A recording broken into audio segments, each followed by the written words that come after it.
Thank you, member. Vancouver Fairview.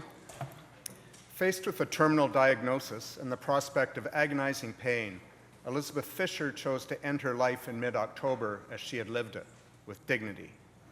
Elizabeth had a long, influential career as a Vancouver artist, poet, writer, and musician. She sang with the bands Animal Slaves and DarkBlueWorld, fusing her poetry with rock and improvisational jazz. To hear her interpret the songs of Brecht and Weill was to experience all their beauty, humor, dark irony, and nuance. Those characteristics might describe Elizabeth herself. Elizabeth created paintings and drawings exhibited internationally, known for meticulous attention to line, color, and composition, but appearing spontaneous and effortless.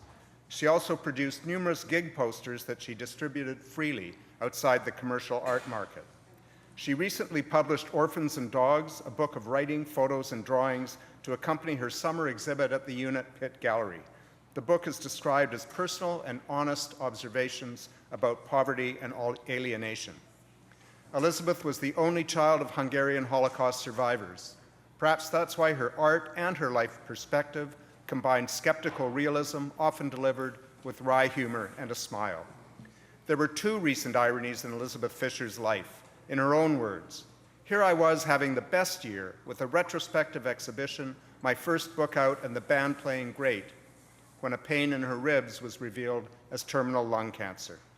The second irony she pointed out was her need to leave BC for Switzerland, the only country where assisted suicide is legal for non-residents.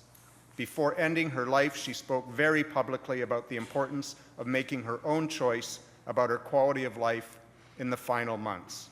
She said shortly before her death, "I've lived freely all my life. I want to leave the same way, under my own agency, as easily as possible." And her final advice to me was, "Sharpen them claws a little, George."